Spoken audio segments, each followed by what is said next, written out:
Hello everyone, I'm Lalsa and welcome to my channel. In today's video, we'll be quickly seeing something about Orchestrator and its main capabilities.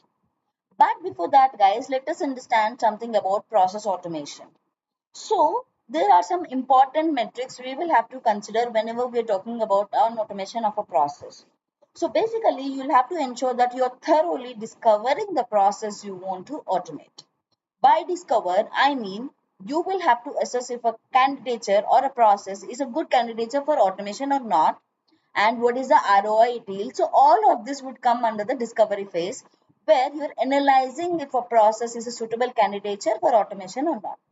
Post which, of course, you will have to solidly build and test your automation process, and it has to be effectively managed, reliably run. So it has to be reliable and efficient whenever you're running the process. So there should be some mechanism, isn't it, which will effectively manage all of your automation processes, and it will ensure that all the processes are reliably and efficiently run, and it will also allow you to flexibly engage with that tool or a mechanism for that matter, and you should be able to measure the results of your automation also.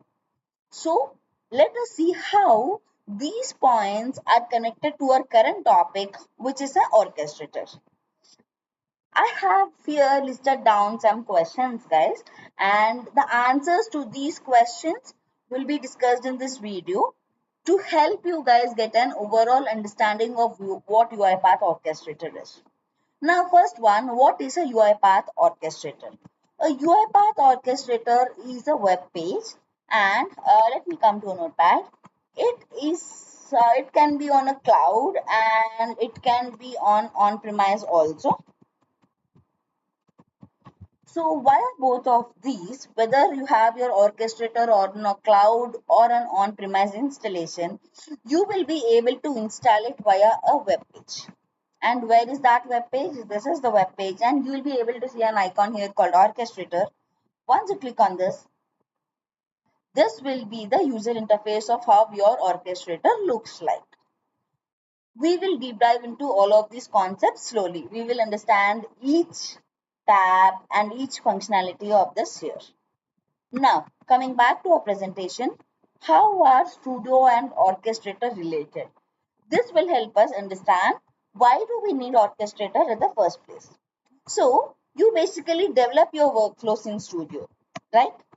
So, once you develop your workflows in the Studio, you will publish them as a package, okay? And these packages will go and sit in the orchestrator.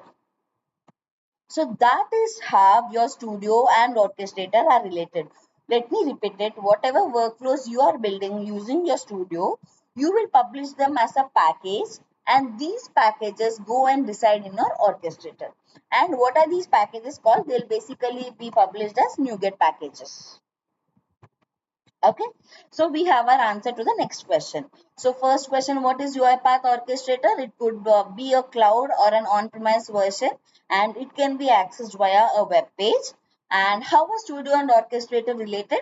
Whatever processes you're automating via your Studio, you will publish them as a NuGet package, and they will go and sit in the orchestrator. So we have answers to two of the questions. So we know what are packages now, and what are these folders. So basically in the orchestrator, guys, whenever you have these packages coming and sitting in the NuGet packages, let me say it that way, all these NuGet packages will be associated with folders. Okay, and this sums up to the equation of a process, which means your NuGet package published from the from the Studio, when it is associated with a folder in the orchestrator, it becomes a process. So let me repeat it. Whenever you're publishing your automation as a package, they'll be converted as NuGet packages, and they will go and sit in the orchestrator. And in the orchestrator, when this NuGet package gets itself associated with a folder, it becomes a process. Okay? And now we know what is a package, what is a folder, what is a process. Now what is a robot? So a robot is a basically a agent which will execute your script, guys. So how will this process pick up, how will this process be picked up by the robot? Any robot which has access to this particular folder will be able to execute this process. Okay. Now, what is a job? So if we break down the equation, guys, whenever a robot has access to a particular folder,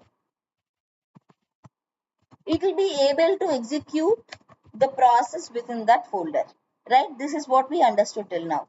So a robot plus a process will sum up to the definition of a job. So once a robot is picking up a process and it starts executing it, in UiPath terminology, we call it a job. Okay, so that is a job. What is UiPath Assistant and how is it related to? So now, for understanding what UiPath Assistant is, guys, there are two concepts which you have to understand. One is attended bot and one is an unattended bot. Okay, so whenever you're publishing your packages to the orchestrator, there are two ways, two possibilities which are bound to happen. One, either the job will be deployed on a system which is triggered by a human, and that is called attended bot. The other way is this package will be managed by the orchestrator. So orchestrator will basically assign the robots and all to execute this particular job, and these unattended bots could be on a real-time machine or it could be a virtual unattended machine. Okay, so it can run in any way, and unattended bot do not require a human intervention. So what is an attended bot?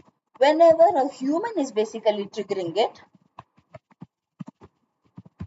that is called an attended bot. So attended bots should be triggered by a human. But unattended bots, they'll be scheduled, and all of this executing, assigning the robots, executing the jobs, all of this will be taken care by the orchestrator itself directly. And that is called an unattended bot concept. So how does the flow go? You develop some process in your studio, you publish it as a NuGet package, and this NuGet package will go and sit in your orchestrator, and this package can either be assigned to an attended bot on a user's machine, because the user will trigger it in this case, or it can also be an unattended bot. So this package will be assigned to an unattended bot, and when we say unattended bot, it is managed by the orchestrator directly, and it can be a real-time machine. This unattended bot can really sit in a real-time machine, or it can also execute the job in a virtual machine. So this is how the flow goes. Please ignore the spellings and this capital letter, small letter things. So that is not important. Okay. So this is how the flow goes. Now, what is a UiPath assistant?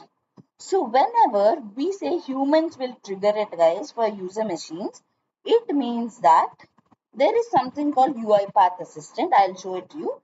So UiPath Assistant is a mediator through which a user will be able to trigger the attended automations. And how does it look like? Let me come back. Okay, I'll show it to you in my next video on how UiPath Assistant looks like. But UiPath Assistant is used to trigger the attended jobs. So one point to note here is, guys, whether it is an attended or unattended, the communication between the robots and the orchestrator is always initiated by the robot. This is something we have to be aware of. So we'll quickly discuss what all we have seen in this video. We saw what is a UiPath orchestrator, and UiPath orchestrator is a web page through which you'll be able to access, manage, and all of the components. We'll see more capabilities of the orchestrator in the next video.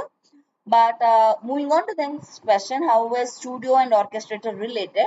Whatever development you're doing in your studio, you will publish it as a NuGet package to the orchestrator. And these NuGet packages should be associated with a folder. And this combination of a package plus a folder will constitute to a process. Okay. And these processes will be picked up by robots. How will robots pick it? If the robot is having access to this particular folder, then the robot will be able to pick it.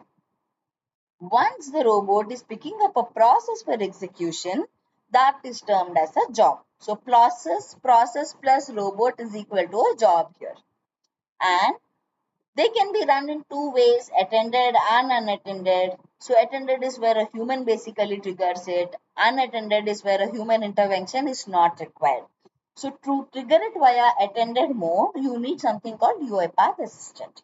And in unattended bots, the orchestrator will take care of the execution of a process or a job. It can either be a real-time robot machine, or it can be a virtual robot machine also. So unattended bots are completely taken care by the orchestrator. And we also have to understand that attended or unattended communication between the robots and orchestrator is always initiated by the robot. So that brings me to the end of this video.